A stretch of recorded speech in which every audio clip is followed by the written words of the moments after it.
Hello and welcome to week 3 of your Inner Matrix group. So you're just about halfway through now, moving a little bit more than halfway through. Most likely as you went through working with your mind and your emotions, you're becoming much more aware of yourself now, much more mindful of where the mind is taking you, where you're taking your mind, more sensitive to how you're feeling, right? Creating that emotional sensitivity, increasing your emotional intelligence, so to speak. And so now we're going to start moving into how that relates with the physical body. As we start working with and focusing now on the physical body, we want to really get you inside of how the mind and emotions relate to the physicality. And so you've probably, been to a doctor or a physician, or at least heard, somebody share with you that they went to their doctor and they said, that they need to de-stress. And there's a lot of material out right now about the correlation between stress and illness in the body. And so there's this movement, so to speak, to de-stress and knowing that it's so important that we eliminate stress from our life. But what I find is that there's very few people actually know what that means. And so what does it mean to de-stress? Like when most people think of de-stressing, they might think of, going to the spa or taking a beach vacation, something like this. But the problem with those solutions is that, it definitely helps you to relax a bit and get your mind off things, but then you've got to go back to your life. And so if we're using vacation to de-stress, or we use a spa to de-stress, strategies like this, eventually we have to return to our existence again, and then we're going to be back inside of stress once again. And so let's define stress so that we know how to fundamentally work with it. For me, stress is a painful emotion that I don't know how to get out of. And so stress is really just a fear-based emotion or an uncomfortable emotion that sustains over time. And so, if we get upset as an example, getting upset is not a big deal. We get upset, maybe we get angry, and then it passes and life moves on. That doesn't break the body down. But if we get upset and we're angry throughout the day, and then we're angry throughout the week, and we're angry throughout the month, and that anger continues and becomes a persistent experience or expression for us, now it starts doing some pretty significant damage to the body.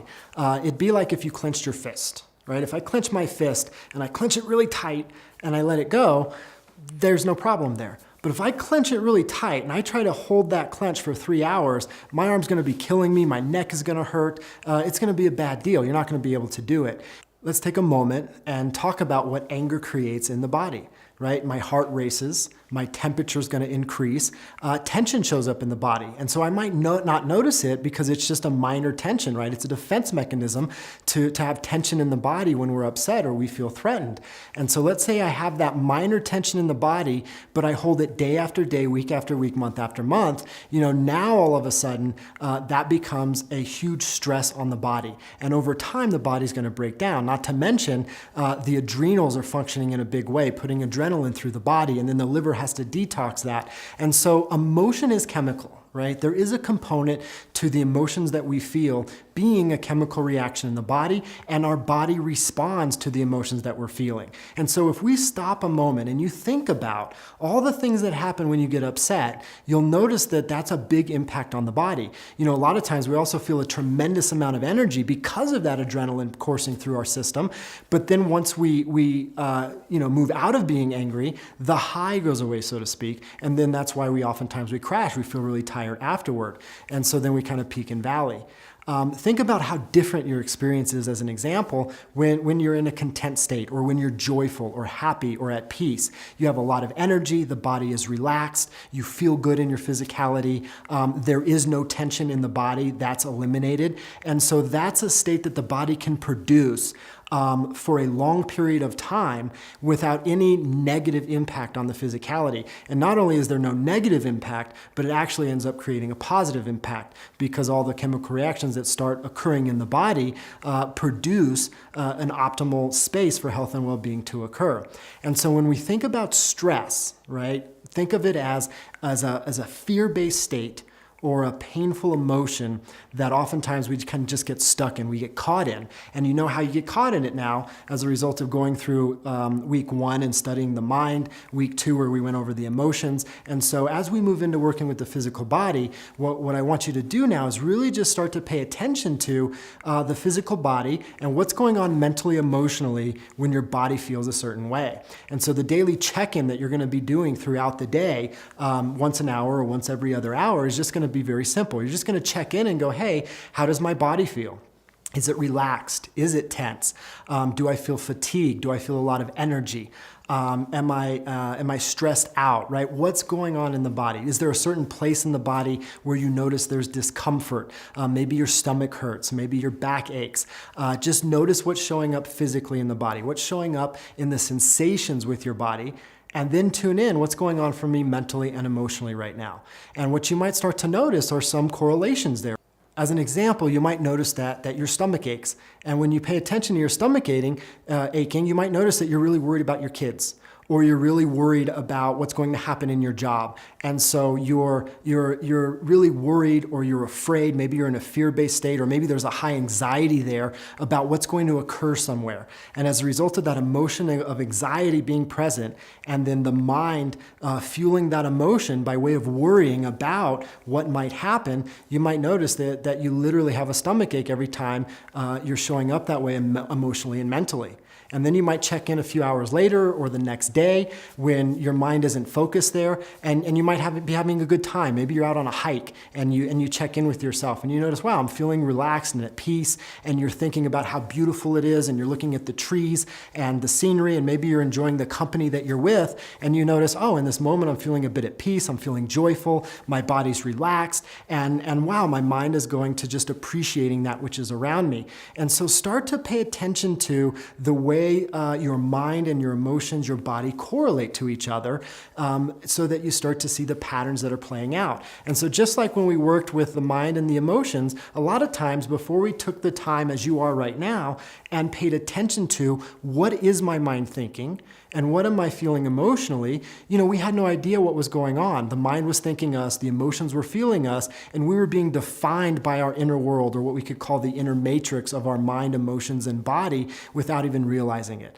And so now, as we create awareness around the patterns that are playing out, we can go ahead and shift and change them. And so that's going to be your daily check-in. You're just going to check in once an hour, once every couple of hours, and pay attention. What's going on within me? How do I feel mentally and emotionally? And what's showing up physically as it correlates to that? Or you might notice it the other way around. Maybe I have a little ache in my shoulder, and so I have a greater tendency into negative thinking or feeling a certain way. And so it might show up for you that way as well, where you notice something shows up in the body, and it's easier or more difficult to hold a certain state mentally, emotionally as a result of that. And so look at it as an exploration. You're taking this adventure into yourself and discovering what lies within, right? Be curious about it. Be excited about what you're going to find. And then the 20-minute meditation is very simple. You're just going to sit with yourself 20 minutes a day, just as you did week 1 and 2 with the mind and the emotions. And when you sit with yourself, you're gonna focus the mind now to the vision for your physical body.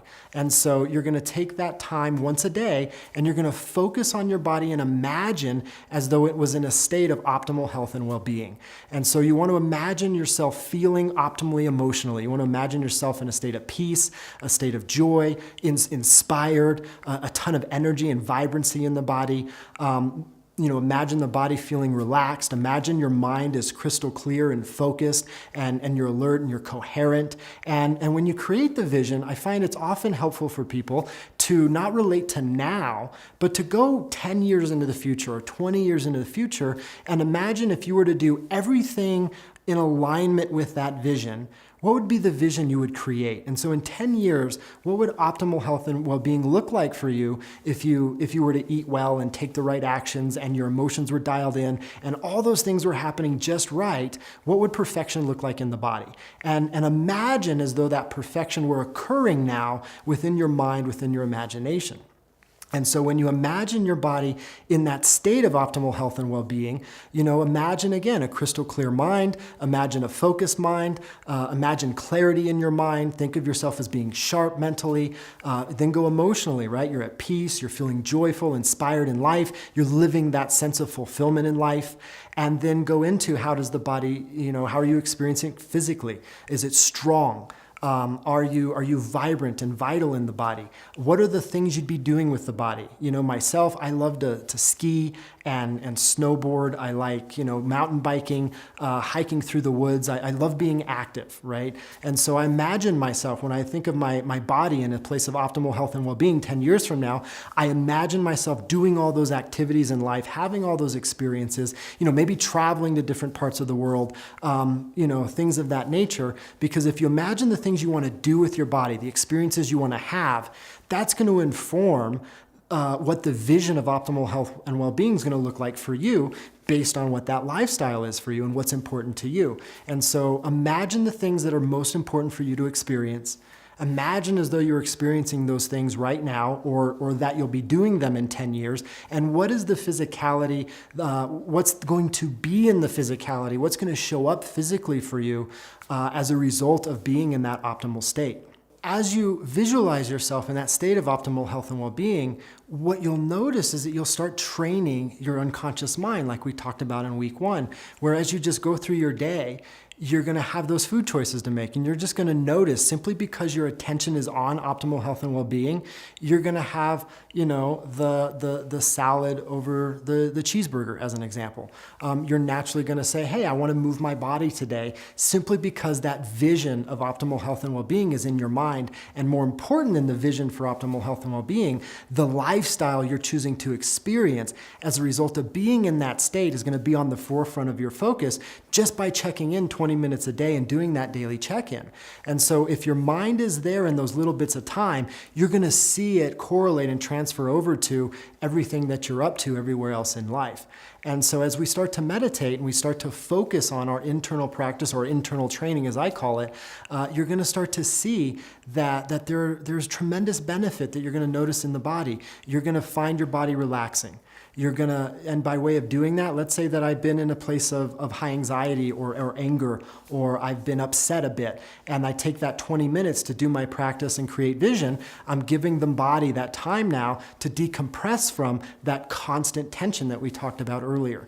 And then as a result, there are a ton of studies that have been done on meditation as a result of dialing that practice in the way we're talking about, from not only de-stressing, but it activates the immune system. It helps you to prevent disease. An epigenetic effect has even been shown to correlate with meditation as it results to physical change in the body, where meditation and the right internal training like you're doing actually has an epigenetic effect, which means you're actually able to turn on the genes for disease prevention and turn off genes for disease causation. And so by way of engaging this practice, many people have actually, rerouted the disease effect of illness in the body, and others have prevented themselves from getting things that they would have got and don't even know it. And so a lot of benefits out there. Please feel free to research on your own also. You'll find, so many positive studies and benefits to meditation. And so just a reminder, for this week, you're going to read chapters 6 and 7 for your Inner Matrix group. You're going to do your 20-minute meditation each day. Doesn't matter when you do it, just make sure you do it every day as you create vision for optimal health and well-being, and then doing your daily check-in. And as you check in, be aware of what's showing up physically, and then go, hey, what's going on for me mentally, emotionally, as this is showing up in my body. And so look forward to getting to know your physicality a little bit better, optimizing your health and well-being through this practice, and discover what's going on for you, and look forward to and get excited about what you're able to create as a result of those discoveries and the shifts and changes you're making as you dive into this next week.